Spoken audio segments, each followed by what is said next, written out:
Why is it that most leaders, despite their vision and talent, end up ignored, resisted, or forgotten?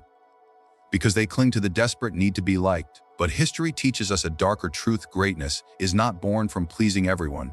It is forged from commanding them. In this video, we'll uncover the Machiavellian power technique that Steve Jobs mastered, one that made him unstoppable, and one that can make you unshakable in your own pursuit of power. A leader who relies on love alone builds on sand. The affection of men is a fleeting current, shifting with convenience, with self-interest, with weakness. But fear endures. It sharpens obedience, it steals discipline, it ensures loyalty not by choice but by necessity. This is the truth Niccolò Machiavelli carved into the veins of power, and Steve Jobs understood it better than most. Jobs was no ordinary chief. He was a commander cloaked in black turtlenecks, demanding not what was easy, but what was excellent. His employees did not merely follow. They feared failing him. The fear of disappointing Jobs was greater than the comfort of mediocrity. This is Machiavelli's wisdom in motion: a prince, or in this case a visionary, who bends men not by flattery, by force of will. Yet Jobs was not tyrant alone. Machiavelli warned fear must never breed hatred. Jobs cloaked his iron hand with the velvet of vision. He painted a future so alluring, so irresistible, that those who trembled before him also burned to build what he imagined. He balanced severity with brilliance, punishment with inspiration. Thus, his power was not fragile, it was absolute. The result: Apple became more than a business. It became a kingdom of innovation, where fear of Jobs' wrath and reverence for his vision made men and women achieve the impossible. This is the technique: rule by fear, protected by respect, lit by vision. It is the way to become unstoppable. So ask yourself, do you wish to be loved and forgotten, or feared, respected and remembered? The choice is yours. But history favors the ruthless and the resolute. That is the lesson of Machiavelli. That is the power Steve Jobs mastered. And that is the power you must learn. If you dare to be unstoppable, let me tell you a truth that most will not dare to say out loud. The majority of leaders, the majority of entrepreneurs, the majority of people who dream of leaving their mark on this world, they fail. And they fail not because they lack ideas, not because they lack talent, and not even because they lack resources. They fail because deep inside, they crave one thing more than victory itself. They crave to be loved. Yes, loved. They want the applause, the approval, the smiles, and the comforting validation of those around them. They want to be remembered as nice, as likable, as the good boss. And in that desperate pursuit of affection, they betray the very essence of leadership. Because love, my friends, is fragile. Love is conditional. It is here when the sun shines and gone the moment the storm breaks. People will love you when it suits them, and they will abandon you the moment your vision demands more than they are willing to give. Think about the countless leaders throughout history who have risen with charm and fallen with disgrace. They built their thrones on smiles and friendly handshakes, on promises of harmony and fairness. And what became of them? Forgotten, replaced. Their legacies erased because the love of men is not a foundation, it is quicksand. The masses will adore you until it costs them something, until sacrifice is required, until your vision demands their discomfort. And when that moment arrives, their love evaporates like mist in the morning sun. Now ask yourself, how many of today's so-called leaders fall into this trap? How many CEOs, politicians, and managers dilute their vision to keep everyone comfortable? How many soften their decisions to avoid conflict, to avoid being disliked, to avoid the sting of criticism? They tell themselves they are being kind, they are being compassionate, they are keeping peace. But in truth, they are weakening their command, destroying their authority, and sabotaging their mission. They are feeding their need to be liked, while slowly suffocating their ability to lead. And here lies the core of the problem. Leadership is not about being liked. Leadership is about being followed. And people do not follow because they like you. They follow because they respect you. They follow because they fear the consequences of ignoring your command, and because they admire the strength of your vision. Respect and fear endure where love collapses. Respect binds loyalty where affection betrays. Fear ensures obedience where kindness alone fails. The weak leader believes that love will carry him through storms. But the storm will come, and when it does, love will scatter. The strong leader understands that it is better to be feared than loved if he cannot be both. Fear is not the cruelty of the tyrant. It is the acknowledgement that your words have weight, your presence has gravity, your command is not to be questioned lightly. Without that, you are nothing more than a figurehead, a voice ignored, a puppet dancing to the approval of the crowd. This is why most leaders fail. They mistake popularity for power. They confuse affection with authority. They think smiles and friendship will hold the line when times grow dark. But history, as Machiavelli teaches, shows us again and again that those who grasp at love without establishing fear and respect are destined to be devoured by those stronger than themselves, because men are fickle, self-serving, and forgetful. They will trade their loyalty to you in a heartbeat if they sense weakness, if they sense you care more about their approval than about enforcing your vision. And so we arrive at the heart of our discussion. If you want to be unstoppable, if you want to rise above the graveyard of forgotten leaders, you must abandon this childish obsession with being loved. You must confront the reality that seeking love makes you soft, and softness is fatal in leadership. You must understand that the problem most leaders face is not the lack of resources, not the lack of followers, the lack of strength to command respect and to embrace the necessary fear that comes with power. Until you solve this problem, until you rip out this weakness from your chest, you will never ascend beyond the crowd. You will never stand among the truly great. Niccolò Machiavelli, in his timeless work, The Prince, carved into history a truth so sharp, so unflinching, that most men even today are too timid to accept it. He declared that it is safer, far safer, to be feared than to be loved, if one cannot be both. And this, my friends, is the technique that separates rulers from dreamers, conquerors from beggars, and the truly unstoppable from the easily forgotten. No, why did Machiavelli say this? Because he understood the nature of man. He understood that love is given freely but withdrawn cheaply, while fear is anchored deep into the soul. Love makes men generous when it costs them nothing, but fear makes them obedient when it costs them everything. Love depends on emotion, on gratitude, on affection. All things fleeting, shifting like the seasons. Fear, however, depends on survival, and survival does not change. When a man fears you, he respects your strength, he calculates the price of disobedience, and he decides it is safer to follow than to rebel. Think carefully here. When a leader is loved, his followers come to him with smiles, with praise, sweet words. But what happens when his vision demands sacrifice? What happens when the leader asks them to work late, to give more, to push harder, to bleed for the mission? That love evaporates. They begin to murmur, they begin to resist, they begin to abandon him for someone softer, someone more indulgent, someone who promises them comfort. Love has no backbone. It bends, it yields, it breaks the moment it is tested. But fear does not betray. Fear sharpens discipline like a blade. Fear ensures that when the leader commands, the follower obeys. Not because he desires to, but because he dares not refuse.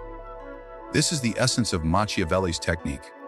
A ruler who builds on fear can withstand betrayal, can endure criticism, and can hold his power even when affection is gone.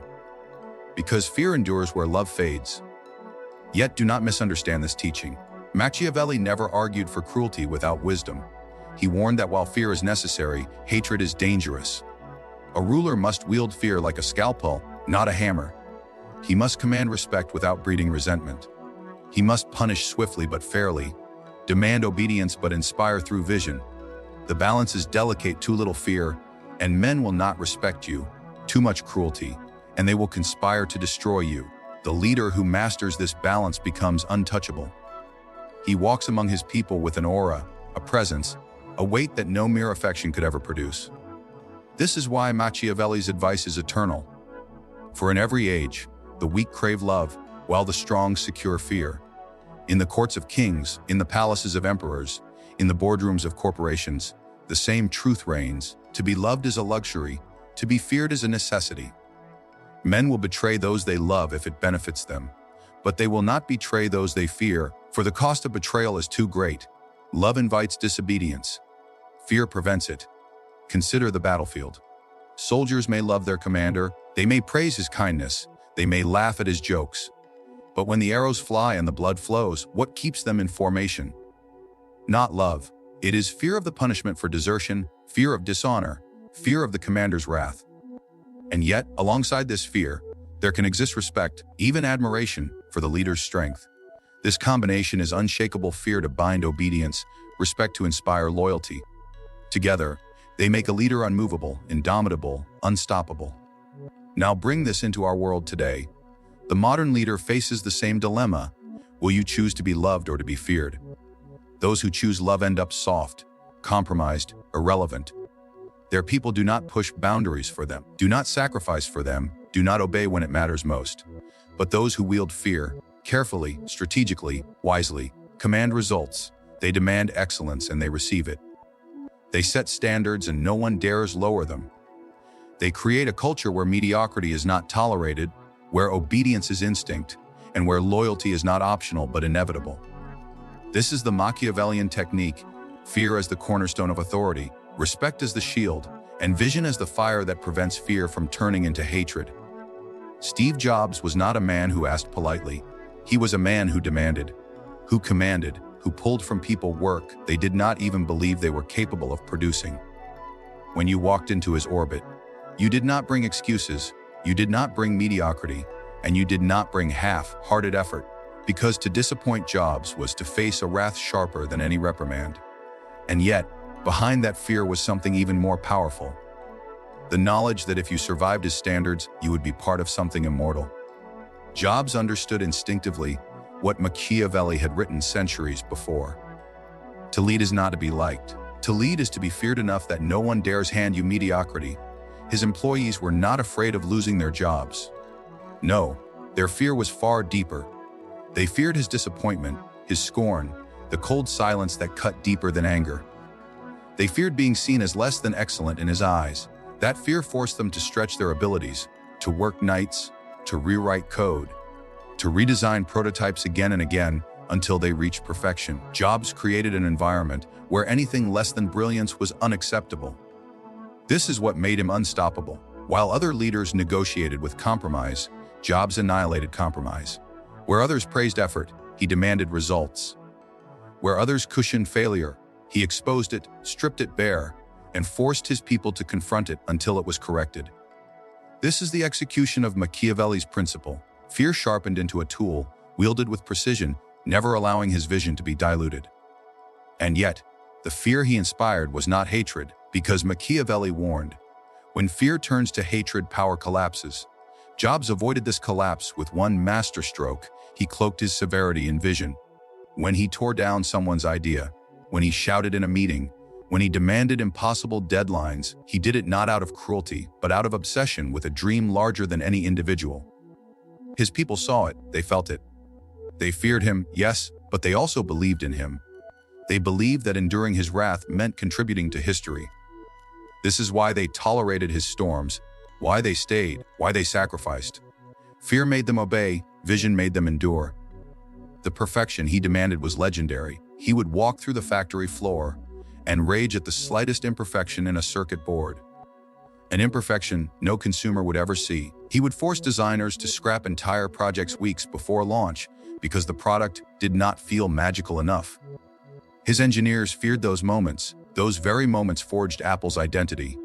Every ounce of fear poured into those teams created products that were not just tools but icons. The iPhone, the iPod, the Mac, they were not born from comfort or compromise. They were born from the pressure of Jobs' unrelenting standards. And here is the Machiavellian brilliance of it all. Jobs did not need to constantly enforce his authority with punishment. His very presence carried the weight of fear. His reputation did the work for him. New hires quickly learned from veterans what it meant to face Jobs' fury, and they adjusted before ever meeting him. He became a living symbol of excellence, and his aura commanded obedience without him even speaking. This is true power, not the kind written on paper, the kind etched into the minds of those around you. In this way, Jobs executed Machiavelli's technique to perfection. He did not ask for love, though some admired him. He did not seek friendship, though some respected him deeply. He built a culture where the fear of disappointing him was greater than the desire for comfort, where the respect for his vision was greater than the resentment for his demands. And because of that, his company did not just survive, It reshaped industries, rewrote culture, and defined entire generations of technology. Most leaders today fail because they ask for less. They ask for effort, they ask for loyalty, they ask for cooperation. Jobs did not ask. He commanded excellence. He demanded the impossible and made it reality. His people may not have loved him, but they could not deny his power. And when his vision materialized into products that stunned the world, even those who once feared him found themselves standing in awe of what he had forced them to create. The result of Steve Jobs' execution was not simply the success of a business. No, what he forged went far deeper, far darker, far more permanent. He transformed Apple into a kingdom of innovation, a cult of excellence, a place where mediocrity was not just discouraged. It was exiled, destroyed, erased from existence. And this is why his legacy continues to haunt the business world, because he built something that no ordinary leader could have sustained. Step back and look at Apple during Jobs' reign. It was not just a workplace. It was an arena where the weak were consumed and the strong were sharpened into weapons of innovation. Employees lived in awe of him, not because he made them comfortable, but because he demanded the impossible. He made them fear failure, but at the same time, he made them crave the glory of achieving what others could not. And this is the power of Machiavelli's technique in motion: fear as the blade, vision as the shield, excellence as the law. Those who entered Apple quickly learned that this was no ordinary company. The culture was ruthless, perfection was not negotiable, deadlines were not negotiable, and the standards were not negotiable. It was Jobs' way, or nothing at all. And what happens when you set such unshakable standards? You create an environment where only the committed survive, where only the obsessed thrive, where only those willing to bleed for greatness remain. Everyone else, they are pushed out, crushed under the weight of expectation, erased from the mission, and in their absence, those who endure become stronger, more unified, more fanatical in their devotion to the vision. This is why Apple became more than a company. It became a cult, not the kind that brainwashes with empty promises, but the kind that forges loyalty through fire and pressure.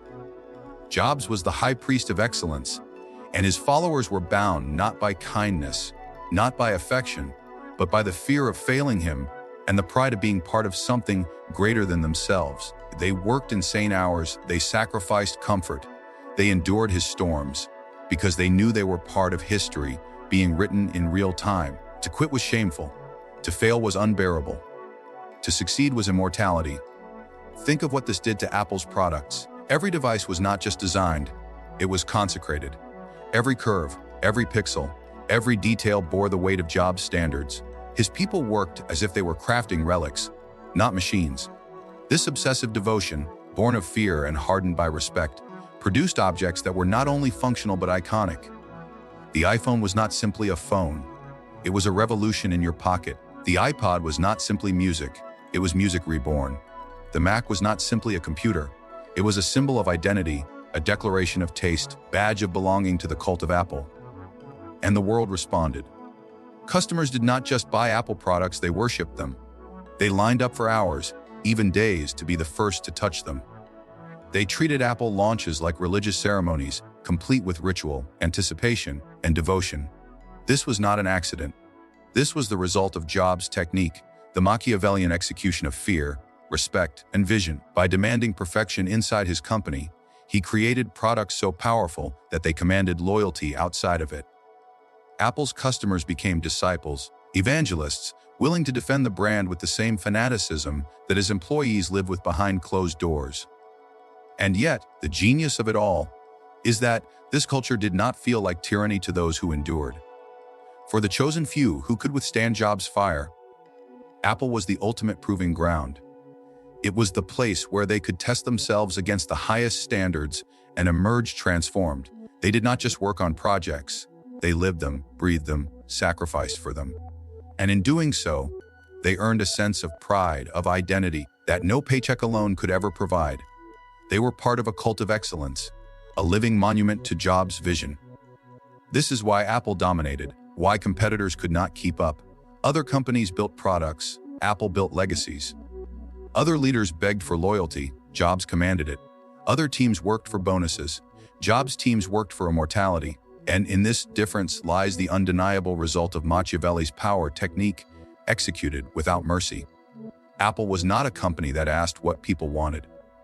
It told them what they would desire and then forced the world to bend to its will. And so the result is clear. Jobs' reign created a dynasty, not just a business. He built a following within his walls that feared him, but respected him, and a following outside those walls that adored what he had forged. This duality, fear inside, devotion outside, is the ultimate expression of Machiavellian mastery. It is what made Apple unstoppable. It is what made Jobs unstoppable. And it is what shows us, even today, that true power is not won by asking, not sustained by kindness, carved into reality by fear, respect, and unbreakable standards. Lesson for the viewer: to be unstoppable, you must control perception, wield fear wisely, cloak it with vision, and use respect as the foundation of power. Now comes the moment where we turn from history to you. Because all of this, the wisdom of Machiavelli, the execution of Jobs, the rise of Apple, means nothing if you do not see how it applies to your own life, your own leadership, your own pursuit of power. The lesson is brutal, but it is clear: if you wish to be unstoppable, you must learn to control perception. Not just what you do, but how others see you. Not just what you demand, but how they experience your demands.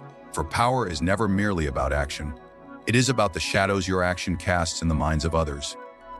The first truth you must accept is that fear is unavoidable. If you avoid fear, you invite weakness. If you cling only to love, you invite betrayal. The world is filled with people who will test your resolve, who will push against your boundaries, who will sense whether you can be defied. And if they sense softness, if they sense hesitation, if they sense that you fear their disapproval more than they fear your authority, they will devour you. You must become the one who is feared, not for cruelty, for unshakable strength. Fear must be your shield, the force that keeps disobedience at bay and cements your authority in every room you walk into. But here lies the nuance that separates tyrants from masters. Fear alone is not enough. Fear without vision collapses into hatred. Fear without respect turns to rebellion. This is why Machiavelli himself warned against cruelty that breeds resentment. And this is why his power did not wither, even though he terrified those who worked for him. He cloaked his severity in vision. He gave meaning to the suffering. He made every brutal demand feel like part of a mission worth enduring. His people did not love the man, but they revered the dream. And in that balance, fear hardened by respect, fear softened by vision, lay the foundation of unstoppable power. So what must you do? You must craft your own presence so that men and women feel the weight of your standard. Your words must not be taken lightly. Your approval must not be given easily.